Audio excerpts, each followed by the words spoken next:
E a gente continua falando da guerra no Oriente Médio. Para isso, a gente conversa com Gilva Bueno, colunista aqui do Money. Gil, você esteve nos últimos dias em Nova York, conversou com muita gente. Imagino que a guerra deva ser o grande assunto de todo mundo, ainda que a Brasil Week tinha o Brasil como sendo um assunto. Sai coelho dessa cartola? Tem luz nesse fim do túnel? Gil, boa tarde. Naka, nossa audiência, muito boa tarde. Olha, a luz que está acontecendo é uma luz de alerta nos treasuries americanos. Essa é a principal luz de alerta que os painéis de cotação estão realizando nesse momento, porque os treasuries americanos estão no seu maior patamar desde 2023, são os treasuries com vencimento de 30 anos, são os T-bonds e os T-notes aqui, que são os títulos de mais longo prazo, principalmente os T-notes, que são os títulos de 30 anos. Então, os títulos americanos estão com uma pressão adicional. Os investidores estão cobrando mais rentabilidade. Isso coloca isso num patamar de mais de 5%, uma coisa meio que impensável para os títulos americanos, e traz uma pressão adicional para os mercados. Como o Naka destacou, na última semana eu tive na costa leste, costa oeste e centro dos Estados Unidos, capturando duas opiniões.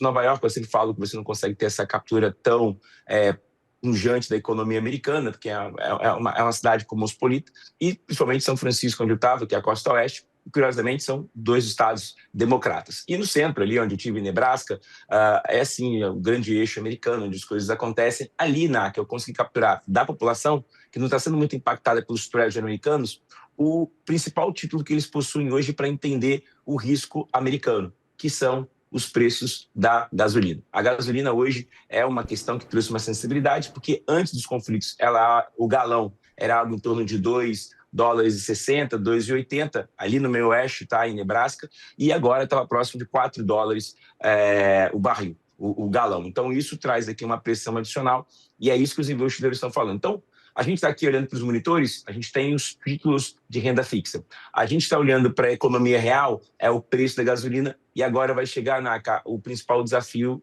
que são os preços dos alimentos, que já começa a trazer uma pressão adicional no meio dos Estados Unidos. Mas Nova York e São Francisco, você não consegue capturar isso, porque são economias totalmente diferentes. Mas quem não está nesse grande eixo está sofrendo um pouquinho por essa inflação na gasolina e essa inflação nos alimentos já vai chegar. Gil, a gente tem aqui no site do CNN Business, Yuri, não sei se a gente consegue espelhar, quanto estão a cotação, né, quanto estão sendo negociados os papéis dos quais o Gil comentou. Então, papéis de 3 meses a 3,58, de 10 anos a 4,66 e os papéis de 30 anos com esta taxa aqui, 5,17 aqui, ó, 5,17, 5,20, arredondando.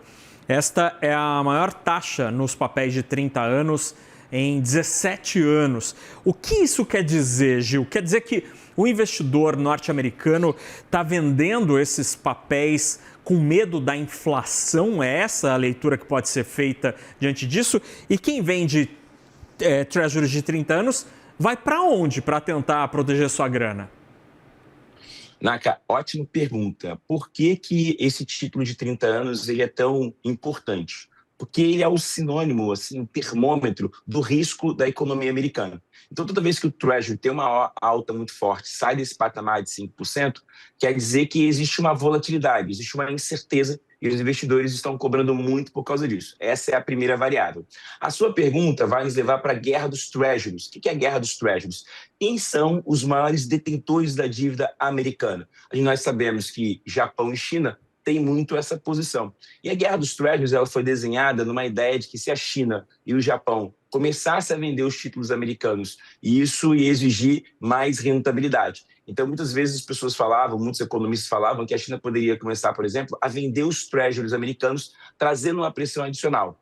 E aí a sua segunda pergunta faz o famoso flight to quality. Se eu vendo um título de 30 anos da economia americana, para onde eu vou? E o sinal sempre é ouro. Ouro é um caminho natural onde você está tendo essa captura, e ele tem tido essa alta muito representativa, mas também tem esse dinheiro espalhado para algumas economias. Isso coloca o Brasil em xeque, porque o Brasil consegue capturar um pouco desse dinheiro, os investimentos alternativos, o mercado de real estate, que tem acontecido muito em Miami, onde todo mundo está se direcionando para Miami. Então, esse dinheiro, NAC, ele tem se espalhado, ele não vai concentrado no Treasury americano, mas ele vai para outros mercados emergentes, real estate, investimentos alternativos, economia real, e agora os investimentos, por exemplo, em algumas economias de tecnologia, e principalmente olhando a Ásia. Mas, em linhas gerais, ele se espalha, ele não fica tão concentrado na economia americana, isso traz uma pressão adicional, e é isso que a gente tem presenciado, a estratégia de deixar o dólar cada vez mais baixo para que o dólar consiga suportar essa venda dos títulos americanos, Naka. Muito bem, Gilvan Bueno, colunista aqui do Money, explicando esse movimento aqui dos papéis da dívida americana, que de fato estão mostrando o medo de parte do mercado financeiro global da inflação norte-americana. Gil, obrigado. Pensei que a nossa conversa seria presencial hoje, porque eu soube que o senhor estava em São Paulo, mas não foi. Dizem que a gente vai se encontrar essa semana. Até quinta-feira, Gil. Boa noite. Maravilhoso. Eu vou voltar. Amanhã eu tô aí, viu? Vou te perturbar aí. Então, combinado. Até amanhã, Gil. Obrigado.